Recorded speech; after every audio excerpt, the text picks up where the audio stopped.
Je suis Clotilde Dussoulier et vous écoutez l'épisode 195 de Change ma vie. À qui appartient votre temps ?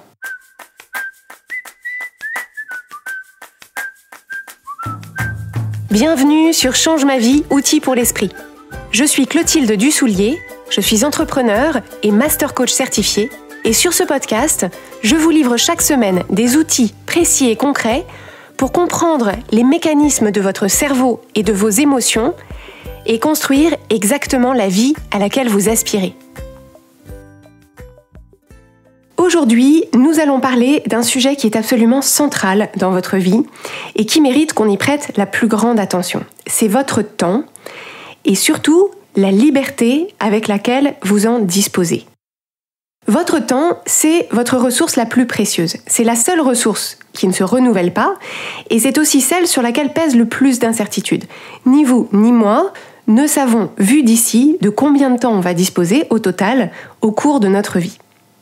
Votre temps, c'est aussi votre ressource la plus précieuse parce que c'est sur elle et ce que vous en faites que repose la trajectoire de votre vie.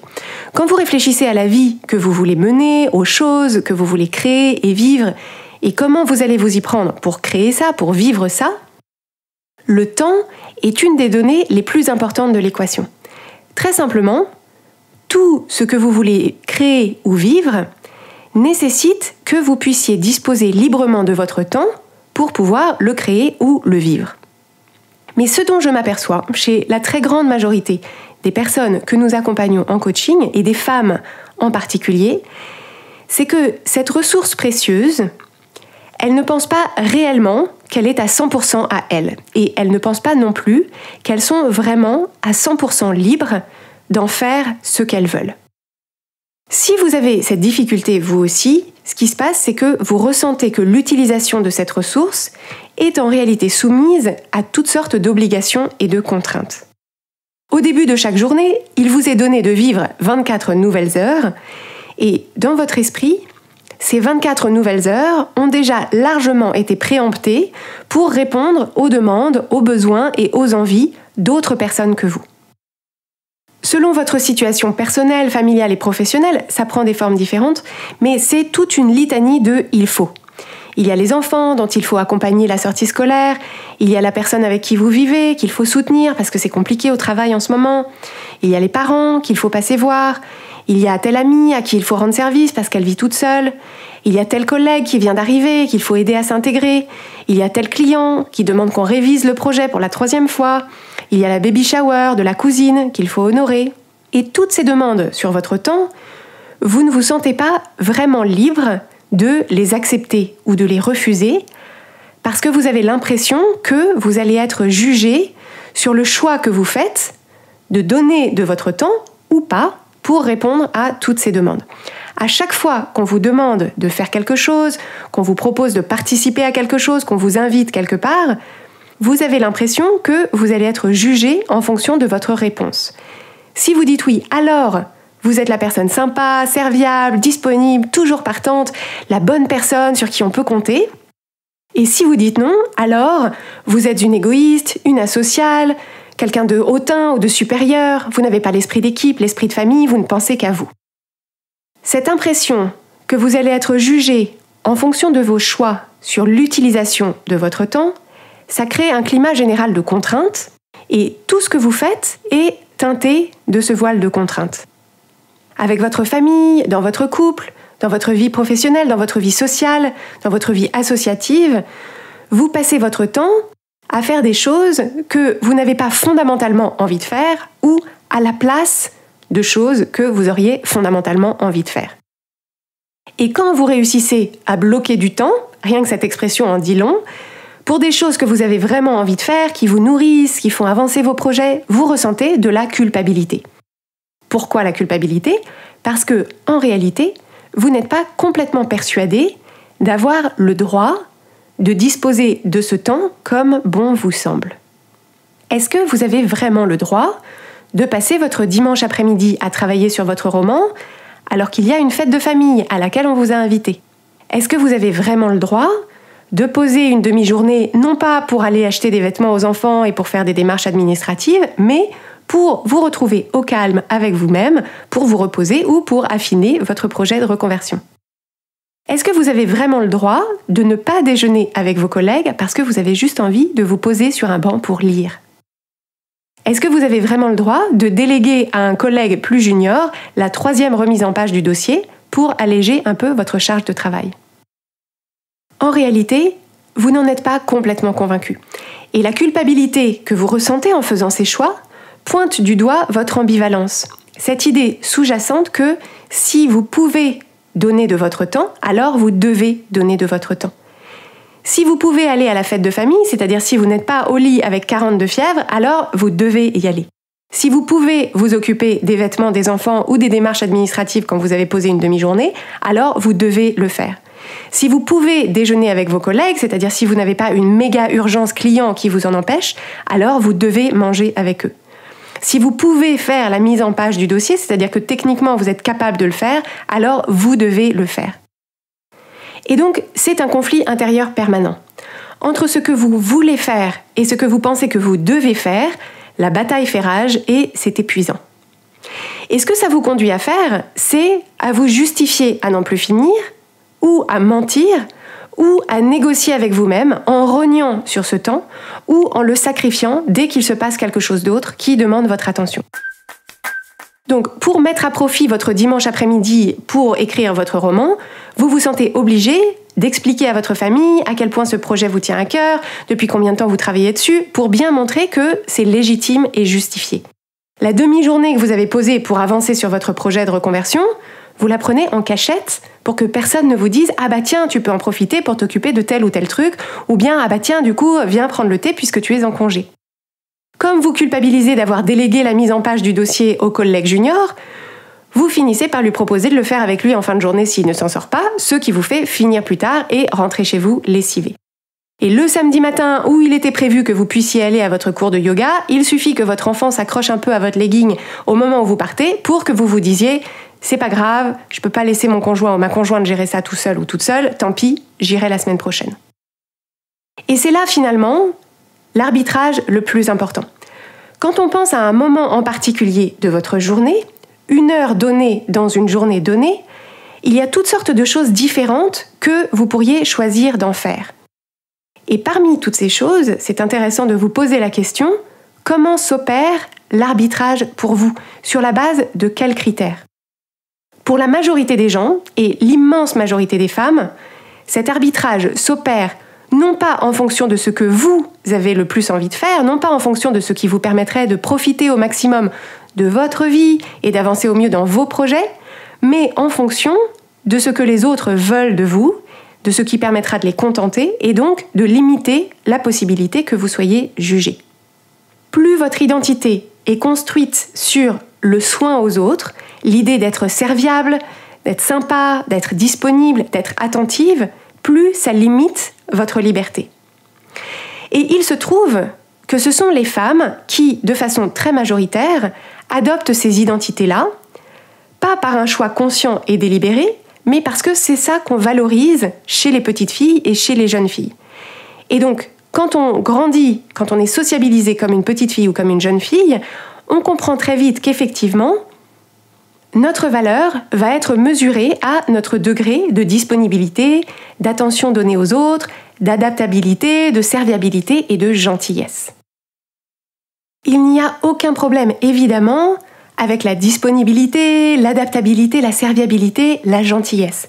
Ce sont au contraire de grandes qualités, de très bonnes choses qui favorisent la richesse des relations et adoucissent l'expérience de tous et de toutes dans un groupe, dans une équipe ou dans une famille. Le seul problème, c'est que les exercer prend du temps, beaucoup de temps. Et que si vous n'avez pas la liberté de doser le temps que vous voulez consacrer aux soins des autres et le temps que vous voulez consacrer à faire d'autres choses, de votre propre initiative, parce que ça vous intéresse, parce que ça vous plaît, parce que vous en avez envie, parce que c'est un projet que vous avez envie de faire avancer, alors il faut vraiment se poser la question de votre propre gouvernance sur votre propre vie. Et je veux citer à ce sujet les auteurs américaines Emily et Amelia Nagoski qui ont publié un excellent livre qui s'appelle tout simplement Burnout Et dans ce livre, elles parlent de ce qu'elles appellent le Human Giver Syndrome, qu'on pourrait traduire littéralement par le syndrome de la donneuse humaine. Elles expliquent qu'il y a une catégorie de personnes qui se vivent et que la société perçoit comme des êtres humains, être au sens du verbe être, c'est-à-dire qu'ils ont simplement à être, à exister pour avoir de la valeur, pour qu'on leur reconnaisse de la valeur. Et il y a l'autre catégorie de personnes qui se vivent et qui sont perçues non pas comme des êtres humains, mais comme des donneurs humains, et dont la valeur et la raison d'être, c'est de donner de leur temps, de leur attention et de leur énergie pour faciliter l'existence des êtres humains. Cette façon de voir les choses est clairement genrée et on l'a tous et toutes intégrée parce qu'elle est dans l'eau qu'on boit et dans l'air qu'on respire depuis toujours. Et c'est un problème majeur parce que ça mène les personnes concernées, c'est-à-dire l'immense majorité des femmes, à la déconnexion d'elles-mêmes. Quand on est plus préoccupé par ce que les autres veulent que par ce que soi-même on veut, par les désirs et les préférences des autres plus que par les nôtres, ça conduit à se couper de soi, à se couper de ses émotions, de ses envies, de ses projets, et ça crée cet énorme sentiment de vide intérieur que ressentent beaucoup de gens. Et à force de se couper de soi, de ce qu'on veut pour soi, tout en continuant à déployer tous ses efforts, toute son énergie et à utiliser tout son temps pour répondre aux demandes des autres, sans s'écouter ni rien faire pour soi, ça mène tout droit à l'épuisement et au burn-out, et c'est pour ça que Emily et Amelia Nagoski en parlent. Donc la solution, la compétence qu'il est impératif d'acquérir, c'est la capacité à voir votre temps comme une ressource précieuse qui vous appartient à 100%, qui n'appartient qu'à vous et dont vous êtes à 100% libre de disposer. C'est votre capacité à évaluer heure par heure, semaine après semaine, quelles sont les différentes façons dont vous pourriez choisir d'utiliser votre temps, quel serait le bénéfice d'utiliser votre temps de telle ou telle façon, quel serait le coût d'opportunité aussi, et choisir ensuite en toute liberté, en fonction de la personne que vous avez envie d'être, en fonction des relations que vous avez envie de privilégier et en fonction de la vie que vous avez envie de construire et de mener. En d'autres termes, il s'agit de déterminer ce qui est essentiel pour vous, donner de la valeur à cet essentiel et ensuite créer du temps pour cet essentiel. Quand on introduit l'idée qu'on pourrait chacun et surtout chacune disposer librement de son temps, c'est fascinant d'observer la résistance qu'élèvent beaucoup de gens, hommes comme femmes, qui protestent en disant « Oui, mais alors, on va devenir une société d'égoïstes, nombrilistes, chacun et chacune pour soi, et plus personne ne rendra de service à personne. » Et ça, c'est très révélateur de cette espèce de suspicion sous-jacente que les gens, et les femmes en particulier, auraient besoin d'être soumises par la contrainte et la peur du jugement à donner de leur temps et de leur attention. Parce que sinon, selon cette suspicion sous-jacente, si elles n'étaient pas soumises par la contrainte et la peur du jugement, alors elles feraient tout n'importe quoi, elles plaqueraient tout, ou alors elles passeraient leur journée dans leur bain et il n'y aurait plus personne pour s'occuper des enfants, du dîner, des parents âgés et des copines qui viennent d'avoir un bébé.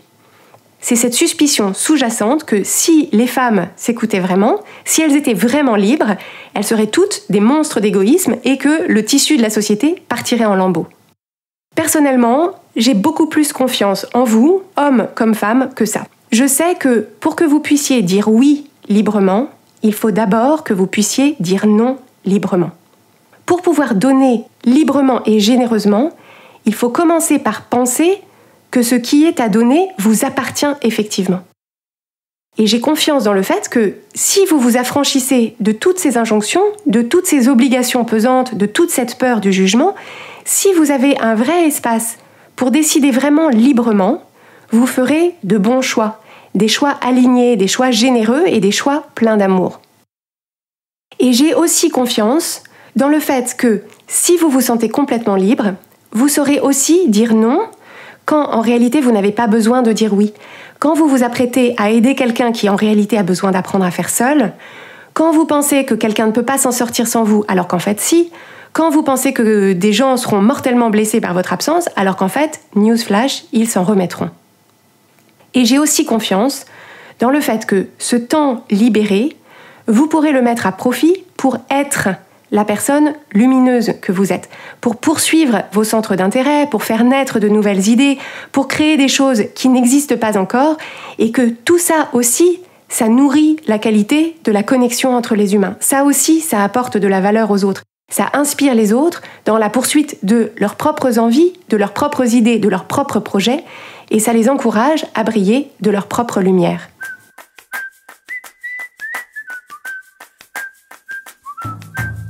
Si vous aimez Change ma vie, vous allez adorer Change ma vie mode d'emploi.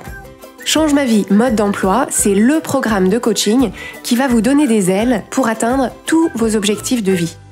Grâce à notre méthodologie unique, nous allons vous guider pas à pas pour développer la vision riche et vivante de ce que vous voulez. Nous allons vous aider à trouver la clarté sur la façon la plus simple et la plus directe de l'obtenir, et nous allons vous apprendre à soutenir votre élan tout du long en surmontant les obstacles avec confiance pour vous sentir avancer tous les jours vers la vie à laquelle vous aspirez. Si vous écoutez Change ma vie, c'est que vous savez que vous avez une vie extraordinaire à vivre. Une vie qui a du sens et un impact, et c'est notre mission et notre passion de vous y aider. Je vous donne donc rendez-vous dès aujourd'hui sur changemavie.com/coaching pour avoir toutes les informations.